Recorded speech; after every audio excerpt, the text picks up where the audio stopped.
Beshem Ha'af, Ve'aben, Ve'ruach HaKodes, Ha-Elohim Echad. Di dalam nama Bapa dan Putra dan Roh Kudus, Allah yang Esa. Amin. Shalom. Masih ada berapa banyak pendeta atau pastor yang berkhotbah bahwa Tuhan Yesus lahir di kandang yang hina? Come on. Tuhan Yesus tidak lahir di kandang yang hina, tapi di tempat suci yang bernama Migdal Eder di Bethlehem Efratah. Ya, memang tempat ini adalah kawasan kandang domba. Tapi Anda harus tahu bahwa Migdal Eder bukan kandang biasa. Karena kawasan ini ada di bawah pengasuhan para imam di Bait Allah di Yerusalem, tempat yang khusus memasok domba-domba yang akan dipersembahkan di Bait Allah setiap hari. Nggak peduli musim apa, persembahan korban dari binatang yang tahir dan berdarah dan bernyawa dipersembahkan setiap hari, semua dibawa dari tempat yang disucikan di Migdal Eder, menara kawanan domba di Bethlehem Efratah. Kita pelajari dulu kata Bethlehem. Bahasa Ibraninya Beit Lechem, artinya rumah roti. Beit artinya rumah dan lechem artinya roti. Atau lechem dalam makna yang lebih luas artinya makanan. Kemudian ada kata Efratah. Bahasa Ibraninya Efrat atau Efratah artinya a place of fruitfulness. Adalah nama kuno bagi Bethlehem, Yehuda. Bentuk penulisan Efrati yang menunjukkan asal orang pernah dikenakan 3 kali dalam Alkitab kepada orang-orang Efraim. Ini adalah pemandangan hari ini di Tanah Suci, satu area yang disebut dengan Padang Gembala di Bethlehem Efratah. Hari ini ada di teritori pemerintahan Palestina. Ini adalah area yang diyakini di mana para gembala menjaga kawanan dombanya di malam hari dan mereka diberi kabar sukacita oleh para malaikat tentang kelahiran Tuhan Yesus. Jika Anda pernah ke Israel dan melihat ke sini, Anda dapat melihat area yang menjadi tempat penggembalaan. Daerahnya sangat baik untuk dapat mencari rumput dan mengembalakan ternak. Arah lurus ke depan adalah wilayah Yerikho, dan jika kita melihat ke arah ini, adalah arah ke kota suci Yerusalem. Jadi Yerusalem dan Bethlehem hanya berjarak sekitar 9 km. Di daerah tempat ini, di Padang Gembala di Bethlehem, ada area yang disucikan sebagai pemasok domba-domba yang dipersembahkan bagi pengampunan dosa. Di Bait Allah di Yerusalem namanya Migdal Eder. Ada dalil kaum Kristen skeptis yang kurang piknik dari pemikiran teolog kiblat Eropa yang menolak Natal bulan Desember karena winter dan musim dingin. Mereka bilang pada bulan Desember, Bethlehem bersalju, nggak mungkin ada domba dan gembala keluyuran pada musim dingin. Lalu mereka memilih waktu kelahiran Tuhan Yesus bertepatan dengan Hari Raya Sukkot. Yang ini malah masalah, sebab Hari Raya Sukkot diperlakukan sebagai Sabat. Mitzvot hukum Taurat yang ke-137 mengharuskan beristirahat pada hari pertama Sukkot. Imamat 23 ayat 35. Kemudian mitzvot hukum Taurat yang ke-138 tidak memperbolehkan melakukan pekerjaan pada hari pertama Sukkot. Imamat 23 ayat 35. Justru pada hari raya Sukkot nggak boleh ada gembala keloyongan di padang. Karena hari raya itu diperlakukan sebagai Sabat. Kalau ada gembala keloyongan di padang, justru pada hari itu bukan hari Sabat atau hari raya yang dijadikan Sabat. Saya membahas tanggal kelahiran Tuhan Yesus pada tanggal 25 bulan 9, bertepatan dengan 25 Kislev, Hanukkah, kalender Yahudi. Dan itu bukan hari Sabat atau hari raya yang dijadikan Sabat. Ada lagi orang yang merasa pintar mengatakan, Kaisar Agustus tidak sebegitu bodohnya memerintahkan sensus pada musim dingin. Faktanya, dekrit Kaisar Agustus untuk melakukan sensus mulai abad ke-8 sebelum Masehi, baru kemudian selesai tuntas pada abad ke-4 sebelum Masehi. Ini sama sekali tidak berkaitan dengan musim. Lagian, dia pikir Bethlehem itu di Eropa kali ya. Lagi pula, pelaksanaan sensus ini tentulah tidak dapat langsung dilaksanakan. Hari itu atau bulan itu Saat diumumkannya, perintah itu tidak dapat langsung dilaksanakan. Perlu jeda waktu untuk pelaksanaannya. Ada kendala jarak wilayah pusat Kekaisaran Romawi dan segenap daerah-daerah jajahannya yang sangat luas itu. Dan juga komunikasi yang tidak sama dengan yang terjadi hari ini. Di mana hari ini kita mempunyai informasi teknologi IT yang luar biasa. Di dalam fasilitas informasi teknologi yang luar biasa ini saja, ada internet, email, SMS, WA, dan alat-alat transportasi yang cepat seperti pesawat terbang. Pemerintah Indonesia jika mengadakan rencana sensus penduduk, pemerintah harus mensosialisasikannya setidaknya 1 tahun sebelumnya. Sejak rencana itu ditetapkan dalam suatu impres atau undang-undang di DPR. Apalagi zaman dahulu, untuk melaksanakan instruksi kaisar ini, transportasinya masih berkuda atau jalan kaki atau menggunakan kapal layar. Semuanya tidak dapat dilaksanakan dengan cepat berkaitan dengan musim. Apalagi kaum skeptis ini tidak memahami cuaca di Timur Tengah, di bagian Asia Barat, yang tentu berbeda dengan winternya Eropa yang bersalju tebal. Kaum skeptis ini seringkali merasa pintar sendiri, tapi justru mereka kurang piknik, kurang jauh belajarnya, kurang informasi. Sikap skeptis golongan Kristen anti Natal bulan Desember karena mereka kurang tuntas belajar Alkitab. Mereka harus tahu bahwa ibadah Israel di Bait Allah, persembahan korban harus diberikan setiap hari. Orang Israel diwajibkan untuk mempersembahkan korban bakaran yang kadang-kadang disertai dengan korban sajian. Korban bakaran harus diulang setiap hari. Bilangan 28 ayat 3-8. Setiap Sabat, bilangan 28 ayat 9 dan 10. Setiap bulan, bilangan 28 ayat 11 dan 15.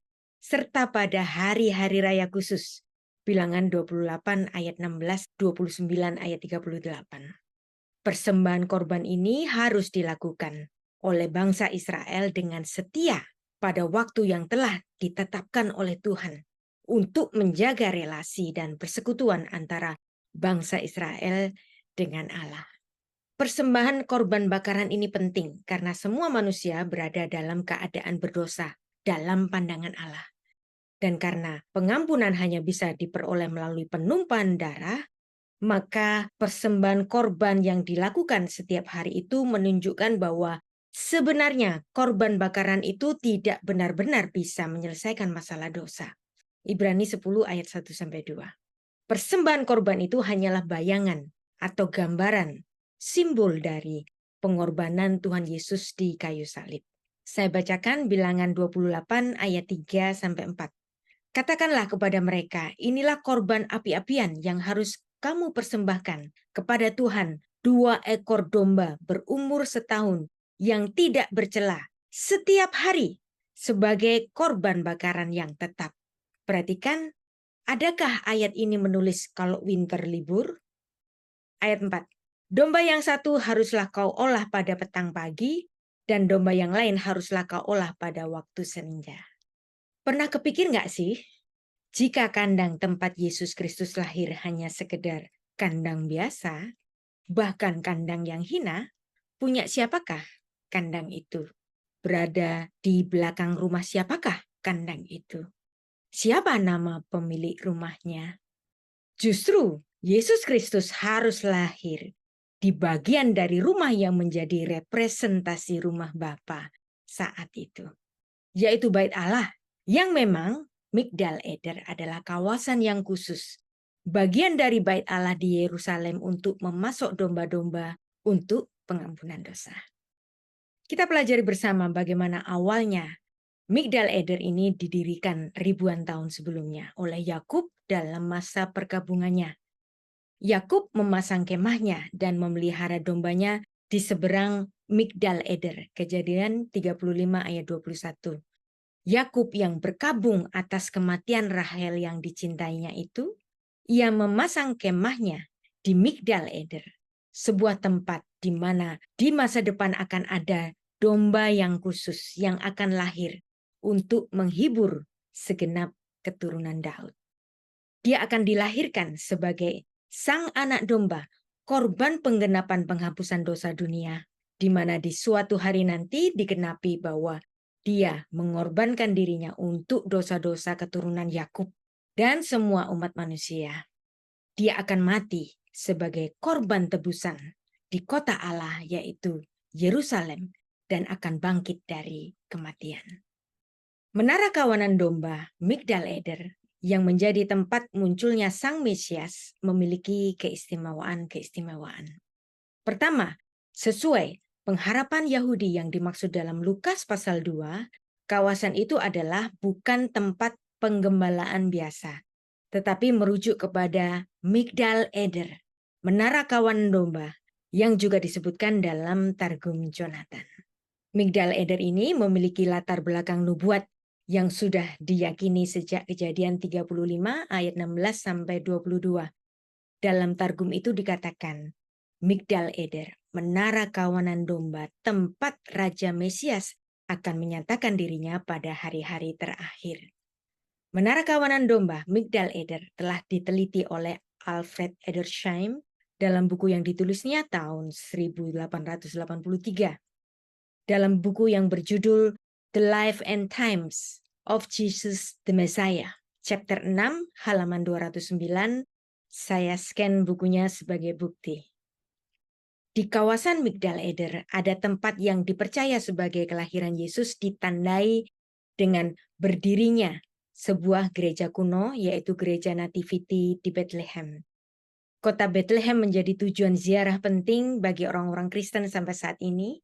Basilika Gereja Kelahiran atau Nativity Church dibangun di atas situs yang dipercaya sebagai tempat kelahiran Yesus, kawasan Migdal Eder. Terlihat dari interior gereja ini dibangun di atas gua batu. Gereja ini dibangun pada sekitar tahun 326 Masehi oleh Kaisar Konstantinus Agung dan ibunya Santa Helena. Di dalam gereja itu terdapat gua tempat kelahiran Yesus Kristus.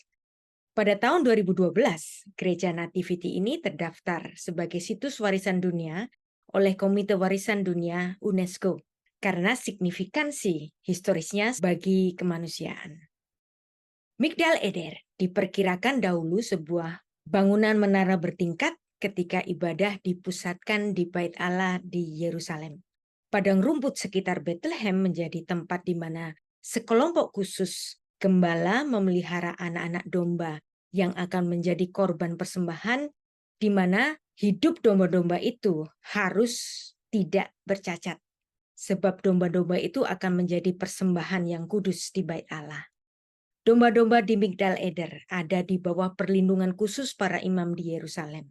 Maka mereka pun memelihara dengan seksama sebuah kandang seremonial yang bersih, menara kawanan domba atau Migdal Eder, sebagai suatu tempat kelahiran domba-domba yang akan dipersembahkan itu.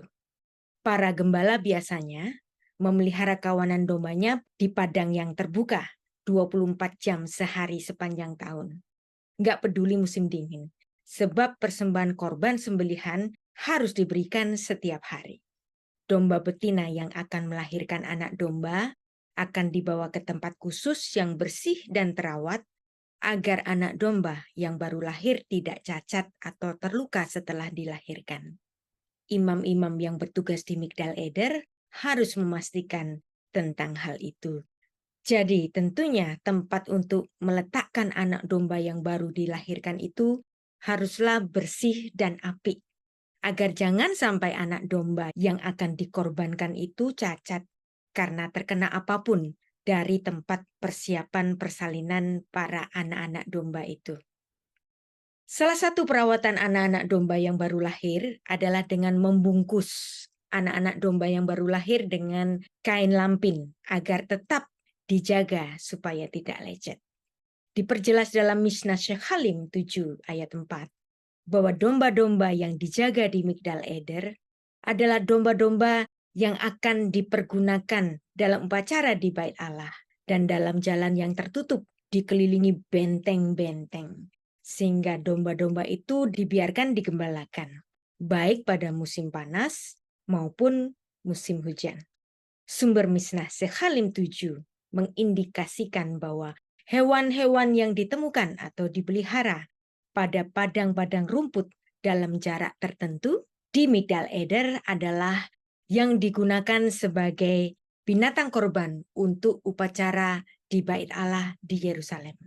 Rabi Yehuda mengatakan domba jantan yang didapati 30 hari sebelum Paskah Yahudi dapat digunakan sebagai domba Paskah.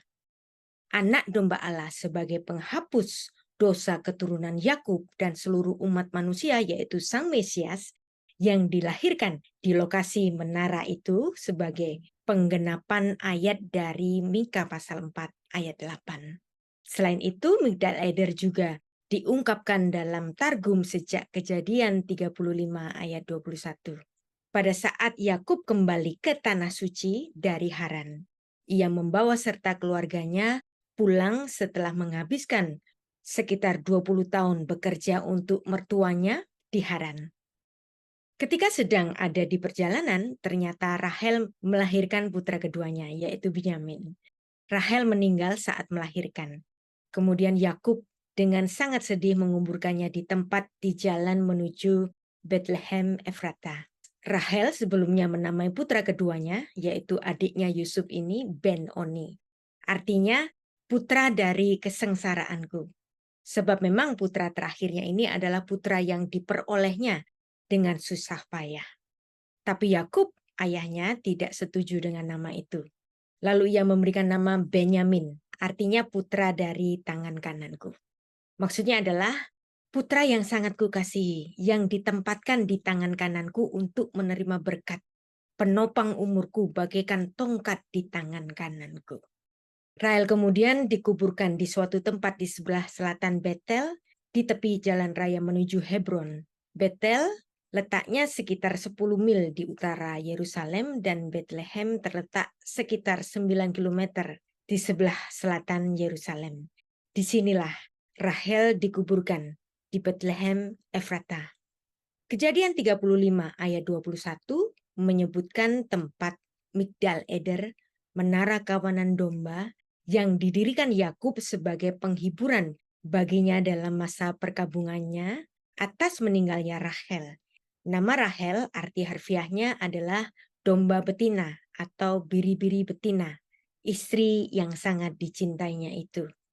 Jadi di sini ada hubungan antara nama Rahel dengan kawanan domba-domba sebagai nama dari menara itu. Maka menara kawanan domba didirikan sebagai tempat bagi penghiburan bagi kesedihan Yakub. Oleh para rabi Yahudi, tempat yang bernama Migdal Eder ini dipandang sebagai nubuat bagi penghiburan bagi seluruh keturunan Israel, segenap keturunan Yakub sebagaimana tertulis dalam Targum Jonathan on Genesis 35 ayat 21 yang menuliskan, dan berangkatlah Yakub dan memasang kemahnya di seberang Migdal Eder, tempat di mana Sang Raja Mesias akan menampakkan dirinya pada hari-hari terakhir. Dengan demikian, Targum Jonathan yang dikutip oleh Rabi Mang ada hubungan parafrase Kejadian 31 ayat 21 sampai 23 dengan Mika pasal 4 ayat 8. Dan engkau, hai menara kawanan domba, hai bukit putri Sion, kepadamu akan datang dan akan kembali pemerintah yang dahulu, kerajaan atas putri Yerusalem. Di masa datang ketika telah dibangun di Bait Allah, Migdal Eder kemudian menjadi tempat bagi pemasok domba-domba yang sempurna, yang tak bercacat, untuk dipersembahkan sebagai korban pengampunan dosa. Peringatan bagi kuburan Rahel ada di Bethlehem, ditandai dengan bangunan dengan kubah putih dengan menorah di atasnya yang tertulis Kever Rachel, kuburan Rahel. Targum Jonathan untuk Mika 4 ayat 8 menerjemahkan frasa Veata Migdal Eder, hai engkau menara kawanan domba, sebagai personifikasi Sang Mesias, Veat Meshicha di Israel. Sosok Raja Mesias pemerintahannya sudah ada sejak purbakala, dicatat dalam Mika pasal 5 ayat 1-4. Tetapi engkau, hai Bethlehem Efrata, hai yang terkecil di antara kaum-kaum Yehuda, daripadamu akan bangkit bagiku seorang yang memerintah Israel, yang permulaannya sudah sejak purbakala, sejak dahulu kala. Ve'ata Bethlehem Efrata, sa'ir lihiot be'alfe Yehuda, mimechali yetse lihiot moshel be'Israel. Umot sa'otaf mikedem mimei olam. Menarik bahwa Targum Jonathan kembali memberikan komentari. Ayat ini merujuk kepada tempat di mana nanti Sang Raja Mesias akan muncul. Tetapi engkau, hai Bethlehem Efrata, hai yang terlalu kecil untuk dihitung di antara ribuan kaum Yehuda, daripadamu akan bangkit bagiku Sang Mesias yang akan berkuasa atas Israel, yaitu Dia yang namanya sudah disebutkan sejak purbakala, sejak hari-hari penciptaan. Mika 5 ayat 1 menulis sosok yang sedang memerintah, Moshel. Kemunculan-kemunculannya, Umot Sa'otaf, sudah sejak zaman dahulu.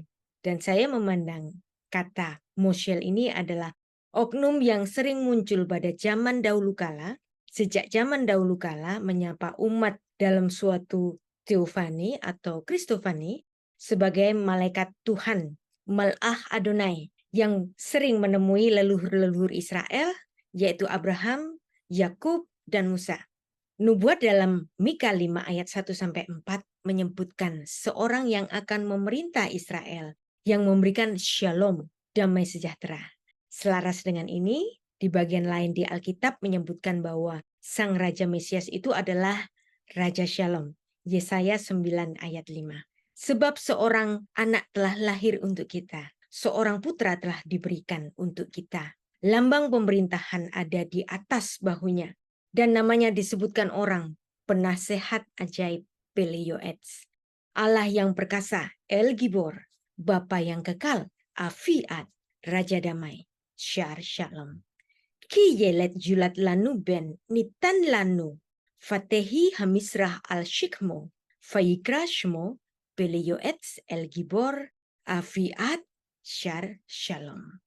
Gelarnya sebagai Sang Juru Damai dan Raja Shalom, Syar Shalom, ini bukan hanya terucap hanya pada sabda-sabda Yesus saja, melainkan juga pada tindakannya yang dilakukannya dengan sempurna, komplit Shalom. Tuhan Yesus berkata, Nislam di kayu salib, yang dalam bahasa Yunaninya adalah tetelestai. Nislam adalah kata yang berasal dari akar kata yang sama, Shalom. Dengan Sang Mesias merelakan dirinya sebagai korban untuk pendamaian atau penebusan atau propisiasi, bahasa Ibraninya kapora, bahasa Yunaninya hilasmos, yang berarti atonement, pengganti, propisiasi pendamaian penebusan. Dalam ibadah Israel, peran korban pendamaian, kapora ini, semuanya terhubung dengan kekhususan di tempat yang bernama Migdal Eder ini. Bahwa Yesus Kristus, Sang Anak Domba yang sempurna sebagai korban pendamaian atau kapora, lahir di tempat yang sama, yaitu di Migdal Eder. Lukas 2 ayat 7. Dan ia melahirkan seorang anak laki-laki, anaknya yang sulung, lalu dibungkusnya dengan kain lampin, dan dibaringkannya di dalam palungan, karena tidak ada tempat bagi mereka di rumah penginapan. Anda lihat di sini korelasinya. Kristus, Sang Anak Domba Allah, tidak boleh lahir di sembarangan tempat. Tuhan membiarkan semua penginapan itu penuh, karena Dia tidak boleh lahir di losmen, tidak boleh lahir di hotel, nggak boleh lahir di rumah sakit, nggak boleh lahir di rumah saudara. Yesus Kristus, Sang Anak Domba, harus lahir di tempat khusus, di tempat yang suci, di Migdal Eder, kandang domba yang suci, bukan kandang hina. Yang memang tempat itu memasok seluruh anak domba yang akan dipersembahkan untuk pengampunan dosa di Bait Allah di Yerusalem. Maka Kristus, Sang Anak Domba Allah, sebagai penggenap dari seluruh anak-anak domba yang dipersembahkan itu, harus lahir di Migdal Eder di Bethlehem Efrata. Betapa dahsyat hubungan antara Kejadian 35 ayat 21, Mika 4 ayat 8, dan Mika 5 ayat 1. Dan komentaris dari para rabi Yahudi dalam Targum Jonathan untuk ayat-ayat itu. Juga dalam kitab-kitab tradisi orang Yahudi, misalnya dalam Mishnah Sheikh Halim 7 ayat 4. bahwa hewan-hewan yang ditemukan atau dipelihara di padang rumput dalam jarak tertentu di Migdal Eder adalah yang digunakan sebagai binatang korban untuk upacara di Bait Allah di Yerusalem. Sang anak domba Allah yang menjadi penggenap segala korban penghapusan dosa di Bait Allah di Yerusalem itu tidak bisa tidak. Pastilah lahir di kawasan Menara Eder, Menara Kawanan Domba, Migdal Eder. Kejadian 3 ayat 15 adalah proto-evangelium, Injil yang pertama. Berita sukacita yang pertama. Bahasa Ibraninya, Besorat Harishona, adalah ayat yang pertama di dalam kitab suci kita yang menjadi titik harapan pada kehadiran Sang Mesias, Hatikva Lamasya.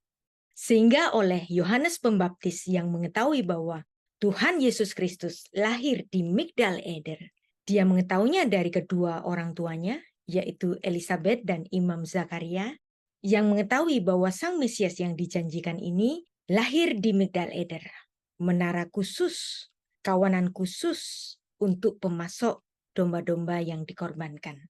Sehingga ia diberi gelar anak domba Allah yang menghapus dosa dunia. Dan Yohanes Pembaptis dengan tepat mengatakan itu di depan Yesus Kristus sendiri. Lihatlah anak domba Allah yang menghapus dosa dunia. Hineh se ha Elohim, hanose khataat haolam. Kita, umat yang percaya Kristus, dapat melihat bahwa itu semua telah digenapi oleh Sang Anak Domba Allah yang lahir di lokasi di Migdal Eder ini, di Menara Kawanan Domba, yang secara ajaib menyelamatkan seluruh keturunan Yakub yang masih tersisa, dan bahkan bagi semua umat manusia yang mau menerima penembusannya. Dan setelah apa yang sudah kita pelajari di sini, ingat ya, jangan lagi bilang Yesus Kristus lahir di kandang yang hina. Migdal Eder adalah kandang domba, tempat suci untuk memasok domba-domba bagi pengampunan dosa. Puji nama Tuhan, haleluya. Beshem ha'af, vehaben, veruah godes, ha Elohim echad. Di dalam nama Bapa dan Putra dan Roh Kudus, Allah yang Esa. Amin.